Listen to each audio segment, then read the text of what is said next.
Hello বন্ধুরা, তোমরা সবাই কেমন আছো? আশা করি তোমরা খুব ভালো আছো। আমিও খুব ভালো আছি।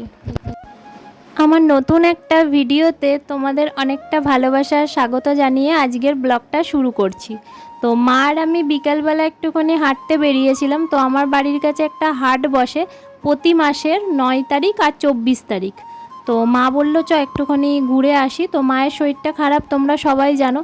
তো আগে আমি ঠাম্মার সাথে যেতাম, এখন ঠাম্মা যেহেতু বেরোতে পারে না, তো মায়ের সাথেই গেলাম। তো দেখো, এই হাটটাতে সব কিছু পাওয়া যায়, মানে কুর্তি বলো, শাড়ি বলো, তারপরে জুতো, তারপরে সব রকমই বলতে পারো। তো আমি কি কি কিনেছি সবটাই তোমাদের সাথে শেয়ার করব, তার জন্য তোমরা ব্লগটা পুরোপুরি কন্টিনিউ করবে, না হলে বুঝতে পারবে না কি কি কিনেছি।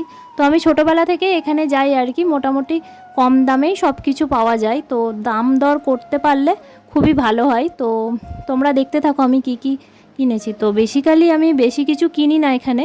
তো বলতে গেলে নাইটিগুলো খুব ভালো হয়, আর গামছা এগুলো টুকটাক জিনিস কেনা হয়।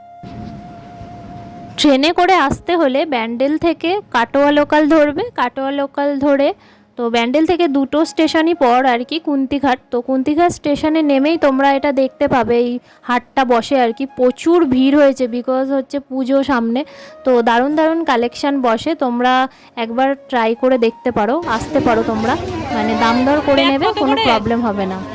তো ওই ব্যাগগুলোও দেখো 100 টাকা করে বলছিল। তো অনেক কম প্রাইসের মধ্যেই পাওয়া যায় আর কি।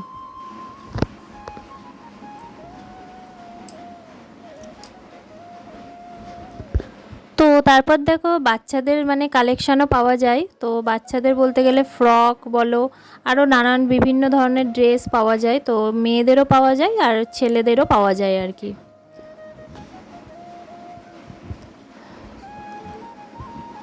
তো এখানে দেখো খুব সুন্দর সুন্দর শাড়ি বিক্রি হচ্ছিলো, এগুলো মেবি মলমল শাড়ি।